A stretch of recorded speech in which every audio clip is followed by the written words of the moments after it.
வீராவேசத்தோடு கொட்டாரக்கரையிலிருந்து கிளம்பிய சுடலை ஆண்டவர் மோசம் செய்த மோசக்காரனை நாமும் வேஷம் போட்டு மோசம் செய்வோம் என்று எண்ணங்கொண்டு பாம்பாட்டியாக உருவம் கொண்டார்.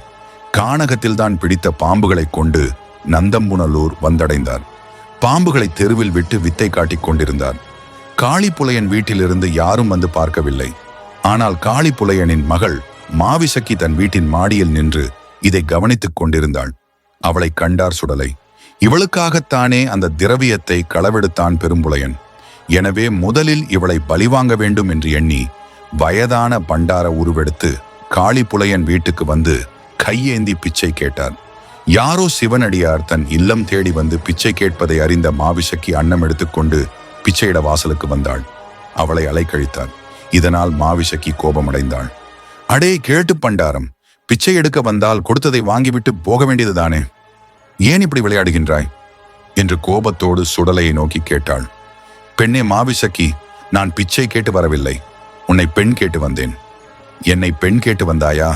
இந்த சொல்லை மட்டும் என் தந்தை பெரும்புலையன் கேட்டால் உன்னை இல்லாது செய்து விடுவார். மரியாதையாக ஓடிப்போ என்றாள் மாவிசக்கி. எனக்கு தராமல் உன்னை யாருக்கு தருவான் உன் தந்தை? சரி, எனக்கு தாகமாக இருக்கின்றது, கொஞ்சம் தண்ணீர் கொண்டு வா என்று அதிகார தோரணையோடு கேட்டார் சுடலை. தண்ணீர் எல்லாம் இல்லை, தர முடியாது, ஓடிப்போ என்று மாவிசக்கி சொல்ல, அடியே மாவிசக்கி, உன் தகப்பனுக்கு பசும்பாலை எடுத்து அந்த அங்கே வைத்திருக்கின்றாயே, எனக்கு நீர் கூட இல்லை என்றா சொல்கின்றாய்? உன் அப்பன் இருக்கும் போதே யாரும் அறியாமல் உன்னை கற்பழிப்பேன் பாரடி என்று சொல்லி சபதம் செய்து மாயமாய் மறைந்தார் மாயாண்டி. சுடலை இதை கேட்டதும் அதிர்ச்சியடைந்தாள் மாவிசக்கி. தன் தந்தை வந்ததும் இதனை தெரிவித்தாள். யாரோ ஒரு கேட்டு பண்டாரம் தன் வாசலில் பிச்சை கேட்டு வந்து பின்னர் தன் மகளை கற்பழிக்க நாள் குறித்ததை எண்ணி வேதனையில் ஆழ்ந்தான் காளி பெரும்புலையன். அஞ்சன மையெடுத்து யார் என்று பார்த்தால் அவனால் எதையும் கண்டுபிடிக்க முடியவில்லை.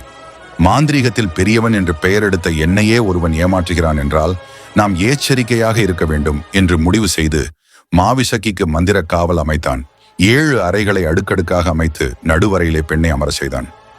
யாரும் அதனை நெருங்க இயலாத வண்ணம் தன் மாந்திரீகத்தால் வளையம் அமைத்தான். ஆனாம் நம் சுடலைமாட சாமியை எந்த காவல்தான் தடுத்து நிறுத்தும்? இரவிலே எறும்பு உருக்கொண்டு மாவிசக்கியின் அறையை அடைந்தார் சுடலைமாட சாமி. அவள் அறியாமலேயே அவளை கற்பழித்தார். வந்த சுவடு இல்லாமல் வெளியேறினார். மறுநாள் காலையில் மகளை எழுப்ப வந்த புலக்கொடியாள் மகளில் நிலைய கண்டு அதிர்ந்தாள். மாவிசக்கியும் கண்ணாடியில் தன் கோலம் கண்டு அழத்து வங்கினாள். பெரும் புலையன் அதிர்ந்தான். தன் மாந்திரீகம் பொய்த்ததை எண்ணி பயந்தான். வந்தவன் மிகப்பெரிய ஆள், தன்னால் அவனை எதிர்க்க இயலாது என்பதை புரிந்து கொண்டான். ஆயினும் அவன் மனத்தில் வந்தவன் யார் என்ற கேள்வி எழுந்து கொண்டே இருந்தது. மை போட்டு பார்த்தான். ஏவல் தேவதைகளிடம் கேட்டான். யாராலும் சொல்ல முடியவில்லை. மாவிசக்கி கர்ப்பமானாள். இத்தோடு விட்டாரா சுடலைமாடன்? என் அன்னையின் ஆலயத்தில் புகுந்து திருடியவனை குடும்பத்தோடு பழிதீர்ப்பேன் என்று சபதம் செய்தார் இல்லையா? எனவே பெரும்புலையனை குடும்பத்தோடு அழிக்க நாள் பார்த்து காத்திருந்தார். மாவிசக்கி நிறைமாத கர்ப்பிணியாக இருந்தாள். ஆலடி புதூரிலே காக்காச்சி மலை தாண்டி பழியன்மார்கள் விவசாயம் செய்து வந்தார்கள். அவர்கள் விவசாயம் செய்யும் சோலையை நாசம் செய்தால் புலையன் நேரில் வருவான். அவனை பழிவாங்கலாம் என்று எண்ணிய சுடலைமாட சுவாமி பலியன்மார்கள் விவசாயம் செய்து வந்த ஓர் நாள் இரவு சோலைக்குள் புகுந்து அதனை முற்றிலும் நாசம் செய்தார். மறுநாள் காலையில் வந்து பார்த்த பழியன்மார்கள் அதிர்ச்சியில் புலையனிடம் ஓடி வந்தார்கள். புலையனும் தானே நேரில் வந்து பார்ப்பதாக கூறி அவர்களை அனுப்பி வைத்தான். புலையன் காக்காச்சி மலைக்கு செல்ல இருப்பதை அறிந்த புலக்கொடியாள் அவனை தடுத்தாள். போக வேண்டாம் அன்பரே, நான் பொல்லாத கனவு கண்டேன் என்று சொன்னாள்.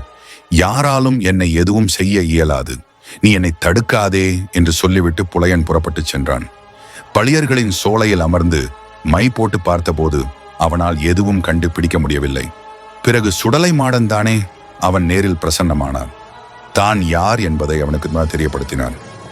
என் அன்னையின் ஆலயம் புகுந்து கொள்ளையடித்த பெரும்புலையா, உன்னை சந்திக்கவே நேரம் காத்திருந்தேன் என்று அவன் கையில் இருந்த திருநீற்று தாம்பூலத்தை பிடுங்கி அவன் சென்னியில் ஒரே அடி. நடுங்கி போனான் காளிப்புலையன்.